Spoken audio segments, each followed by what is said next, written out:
Welcome to Mallika Badrinath kitchen. Healthy food, tasty food. நம்ம நாட்டு பாரம்பரிய ஸ்வீட்டில் வந்து கணக்கே கிடையாது, நிறையா இருக்குது. கொஞ்சம் கொஞ்சம் மாற்றினாக்க நம்மளுக்கு இன்னொரு ஸ்வீட் வந்துடும். இப்போ உங்களுக்காக நான் ஷேர் பண்ணிக்க போகிறது ஜவ்வரிசி பர்ஃபி. இதை வந்து சாஃப்ட் பர்ஃபின்னு சொல்லுவாங்க.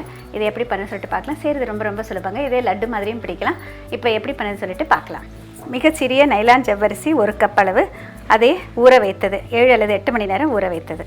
சம அளவு சர்க்கரை, கேசரி கலர் 2 சிட்டிகை, குங்குமப்பூ 2 சிட்டிகை, பால்கோவா 50 கிராம் அளவு, நெய் தேவைப்படும் அளவு.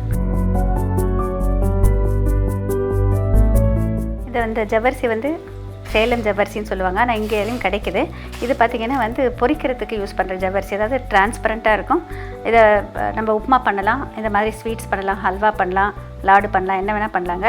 இது கண்ணாடி மாதிரி இருக்கும் பாருங்கள். இந்த மாதிரி இருக்கிற ஜவ்வரிசியை தேர்ந்தெடுத்து வாங்கிக்கணும். உள்ளே ஒயிட்டாக இருக்கிறத விட இது நல்லாயிருக்கும். இது பார்க்குறதுக்கு அழகாக இருக்கும். இந்த ஜவ்வரிசியை வந்து நல்லா மூழ்கிற அளவுக்கு தண்ணி ஊற்றிட்டு 7-8 மணி நேரம் நம்ம ஊற வச்சிங்கன்னாக்க இந்த மாதிரி பாருங்கள். எக்ஸ்ட்ரா தண்ணி இதுனா வடிச்சிருங்க. கொஞ்சோண்டு தண்ணி இருக்குது இதில். மற்ற பொருட்கள் எல்லாம் நாங்கள் சொல்லியிருக்கேன். இப்போ சர்க்கரையை வந்து முதல்ல இந்த வானிலையில் சேர்த்துக்கலாம். நம்ம வந்து சம அளவு சொல்லியிருக்கேன். நீங்கள் விருப்பப்பட்டால் இன்னும் கொஞ்சம் அதிகமாகவும் போடலாம். அது அவங்கவுங்க விருப்பம். சர்க்கரையில் வந்து தண்ணி ஊற்றிக்கலாம்.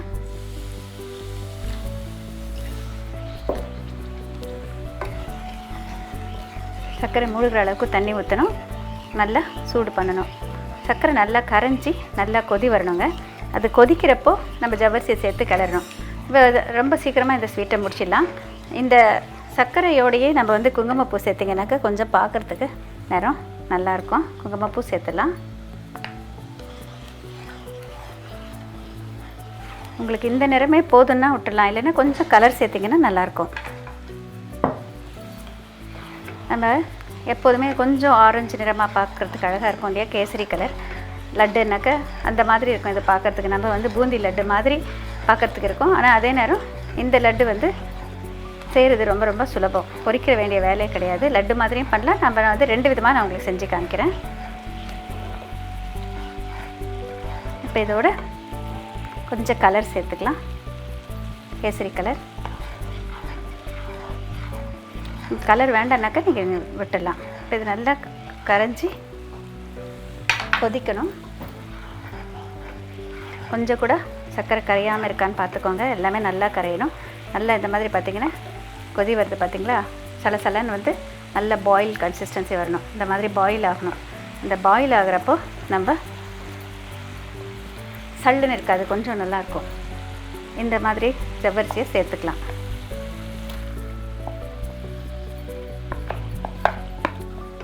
இதை கொஞ்சம் நேரம் நம்ம கலந்து விட்டுட்டே இருந்தாக்க நல்லா கெட்டிப்படுங்க. அந்த நேரத்துலேயே இது வெந்துடும். ஜவ்வரிசியும் வெந்துடும், இதுவும் கெட்டிப்படும். அந்த அளவுக்கு நம்ம கலந்து விட்டுட்டே இருக்கணும். 4-5 நிமிஷம் நம்ம கலந்து விடணும். இது வந்து நம்ம வந்து அல்வா மாதிரி பண்ணுறதா இருந்தாக்க இதுலேயே வெந்து அது அப்படியே கெட்டிப்படும். அந்த அளவுக்கு வச்சுருக்கணும். இப்போ இது பாருங்கள். இதை வந்து இப்படியே நீங்கள் எடுத்து சர்வ் பண்ணிங்கன்னா ஹல்வா, இல்லைன்னா இதே லாடு மாதிரி பிடிக்கலாம். இந்த மாதிரி இதை வந்து வறுத்த பாதாம் பருப்பு கொஞ்சம் போட்டுக்கிறேன், வறுத்த முந்திரி பருப்பு கொஞ்சம் சேர்த்துக்கிறேன், கிஸ்மிஸ் திராட்சை கொஞ்சம் போட்டுக்கலாம்.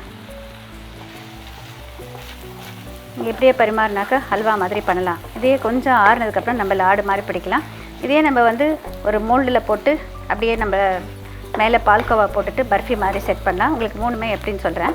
அதாவது இதை இன்னும் கொஞ்சம் ஆற பார்த்திங்கன்னா நல்லா கெட்டிப்படும். இப்போ இந்த ஸ்டேஜில் கொஞ்சமாக நெய் போட்டுட்டு ஆஃப் பண்ணலாம். நெய் இதுக்கு அதிகம் தேவையில்லை.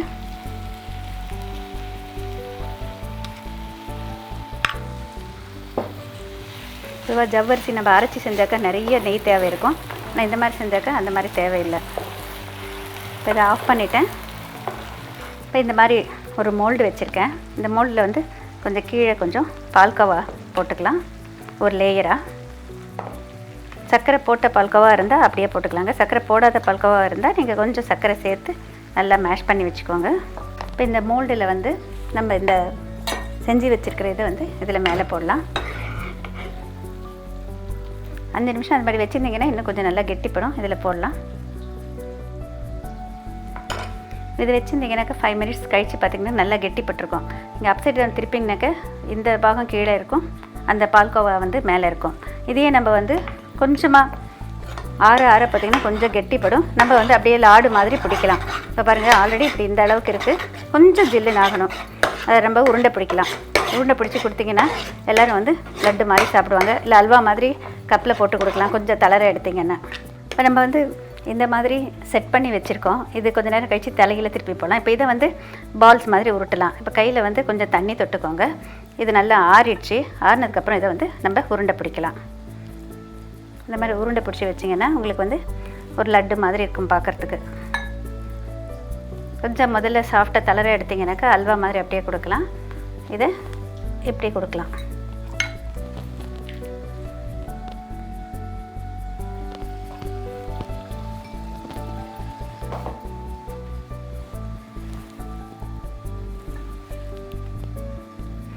இப்போ இது கொஞ்சம் நேரம் ஆறுனதுக்கப்புறம் தான் நம்மளுக்கு வந்து அப்சைட் டவுன் திருப்ப முடியும். இப்படி ஒரு பிளேட்டை மேலே வச்சுக்கோங்க. இப்படி தலையெல்லாம் திருப்பிக்கோங்க. இந்த மாதிரி விதவிதமான மோல்டு வச்சுருந்தீங்கன்னாக்கா நம்ம இந்த மாதிரி அழகாக ப்ரெசென்ட் பண்ணலாம். பாருங்கள் பால்கோவா மேலே இருக்குது, கீழே வந்து இந்த லேயர் இருக்குது. நீங்கள் இதில் விரும்புகிற மாதிரி முந்திரியோ பாதாமோ திராட்சையோ எப்படி வேணால் டெக்கரேட் பண்ணிக்கலாம்.